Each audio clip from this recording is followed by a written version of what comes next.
So we are starting a brand new unit all about percents and fractions and decimals. So make sure you have your notes out and you're ready to go. First part says, a blank is a part to whole ratio where the whole or the denominator is 100. To write a percent as a fraction, write it over 100 and simplify.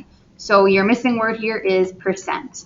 So again, we've talked about part to part and part to whole ratios. So a percent is a part to whole ratio where the whole is 100. To write a percent as a fraction, you write it over 100 and simplify. Pretty simple. Sometimes when you have a percent, it's higher than 100, and that is okay. In this case, you're going to get an improper fraction because when you write it over 100, if the percent is over 100, then it's going to be improper. And then we can turn this into a mixed number. So let's try some examples here. It says write 12% as a fraction. So all you do is write it as a fraction over 100. So I'm just going to write 12 over 100. And then the last step is to simplify. So I got to figure out what I can divide these both by. So I can divide 112 both by 4. So I'm going to do that. So divide these both by 4. So 12 divided by 4 is 3. 100 divided by 4 is 25. So 12% as a fraction is 3/25. They mean the same exact thing. Okay, the second one says write 134% as a fraction. So this is where you're going to get your improper fraction. So you write 134 over 100, and then I want to make it a mixed number. To make it a mixed number, it's usually pretty easy. 100 is always going to go into 134 one time. So it's always whatever the first number is going to be your whole number. So if it was 234, it would be 2. My whole number would be 2. So it goes in one time. We'd have 34 left over 100, and then the last step is just to simplify. So I can divide 34 and 100 both by 2. So when I do that, I'm going to get the 1 stays the same, and then 34 divided by 2 is 17, 100 divided by 2 is 50. So that would be how you would take a percent that's over 100 and write it as a fraction. You're still writing it over 100, then you just quickly make it into a mixed number, and then you simplify. Okay, so I'm going to give you one of these. We're going to scroll down and try the rest. So sometimes you have percents that have decimals in them. So the steps are still the same. You're still going to write it over 100. And then however many loops it would take to get rid of the decimal point, you would add that many zeros to the end of the 100 that's in the denominator. So for example, I have 12.5%. So I have a decimal in my percent. So I write 12.5 over 100.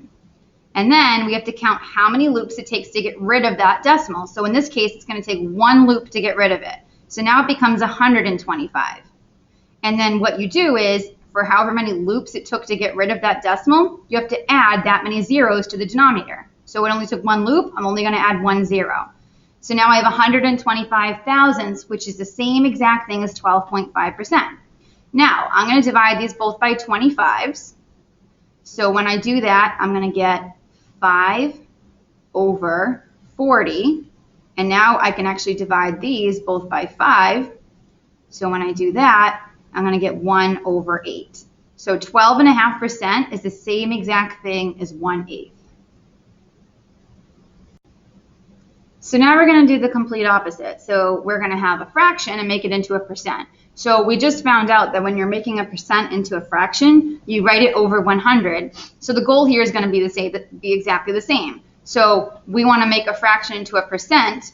We're going to write an equivalent fraction with a denominator of 100 because that's our goal. And once you do that, whatever the numerator is, that's just going to become the percent.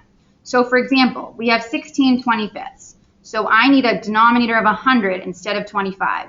So it's kind of like doing this 4 squares thing, only I'm just not going to do the 4 squares. So in order to get from 25 to 100, I'm multiplying by 4. So therefore, I'm going to multiply the top number by 4. So 16 times 4 is 64. Now that we have it as a fraction over 100, our numerator is our answer. So that would be 64%. Okay, and you just put the little percent sign. So if you have a fraction, you want the denominator to be 100. Multiply by whatever it takes to get 100, and then whatever your numerator is, that's your answer. Okay? So I'm going to try one with a mixed number now. If you have a mixed number, like the one here, 1 and 17/20, You can either make it improper first and follow the steps that are above, or I like this way better. Leave it mixed and put the whole number in front of your final answer. I like that method better. So what that means is I'm going to pretend the 1's not even there, and then it's just 17/20ths. So I'm ignoring this 1 for now. That's my mixed number 1. Just going to pretend it's not there. I want my denominator to be 100. So in this case, 20 times 5 is 100. So I have to multiply 17 times 5, which is 85. Get rid of, and now that I have 85 over 100, you just get rid of that 100 on the bottom, and you call it 85%. Now, the only thing that you don't want to forget to do is that there was a 1 here, so you just put a 1 in front of your answer, so 185%. So that's how you do it if it's a mixed number. The bottom part, finding percents, I'm going to actually hold off on that to tomorrow, so you could just ignore that whole part.